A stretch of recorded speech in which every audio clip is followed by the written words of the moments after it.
Actually ഇപ്പോൾ കുറേ നാളായിട്ട് ഭയങ്കരമായിട്ട് കോമൺ ആയിട്ട് കേൾക്കുന്ന ഒരു വേർഡാണ് ലോജിസ്റ്റിക്സ് എന്ന് പറയുന്നത്. ഇപ്പം എന്നെപ്പോലെ ഒരാൾക്ക് ഞാൻ ഒരുപാട് പ്രാവശ്യം കേട്ടിട്ടുണ്ട് ലോജിസ്റ്റിക്സ് എന്നൊക്കെ.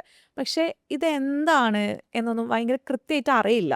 സോ എന്നെപ്പോലെ ഒരു കോമൺ ആയിട്ട് ഒരാൾക്ക് ഇത് ഭയങ്കര സിമ്പിളായിട്ട് ഒന്ന് എക്സ്പ്ലെയിൻ ചെയ്ത് തരാമോ? ലൈക്ക് എന്താണ് ലോജിസ്റ്റിക്സ് എന്നുള്ളത്? ലോജിസ്റ്റിക്സ് എന്ന് പറഞ്ഞാൽ സിമ്പിളായിട്ട് പറഞ്ഞാൽ ഒരു പ്രൊഡക്റ്റ് അല്ലെങ്കിൽ സർവീസ് ശരിയായ സമയത്ത് ശരിയായ സ്ഥലത്ത് ശരിയായ അളവിൽ കോസ്റ്റ് എഫക്റ്റീവായിട്ട് ഒരു കോർഡിനേറ്റഡ് ആക്ടിവിറ്റിയിലൂടെ എത്തിക്കുന്ന ഒരു ആക്ടിവിറ്റിയാണ് ലോജിസ്റ്റിക്സ് എന്ന് പറഞ്ഞാൽ. ഒരു ചെറിയൊരു എക്സാമ്പിൾ പറഞ്ഞാൽ നമ്മളൊരു ഓൺലൈനായിട്ട് ഫോൺ ഓർഡർ ചെയ്യാമെന്ന് വിചാരിക്കാം.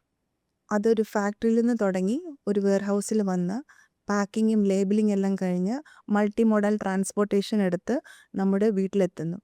സോ ഈ ഒരു കോർഡിനേറ്റഡ് ആക്ടിവിറ്റിയാണ് ലോജിസ്റ്റിക്സ്. അല്ലെങ്കിൽ വേറെ രീതിയിൽ നമുക്ക് അതിൻ്റെ ഇമ്പോർട്ടൻസ് പറയുകയാണെങ്കിൽ കടയിൽ സാധനങ്ങൾ ഉള്ളത് ലോജിസ്റ്റിക്സ് ഉള്ളതുകൊണ്ടാണ്. അല്ലെങ്കിൽ ഹോസ്പിറ്റൽസിൽ നമുക്ക് മരുന്ന് കിട്ടുന്നത് ലോജിസ്റ്റിക്സ് ഉള്ളതുകൊണ്ടാണ്. സോ എക്കോണമിയുടെ ഒരു ഇൻവിസിബിൾ ഫോഴ്സാണ് ലോജിസ്റ്റിക്സ്.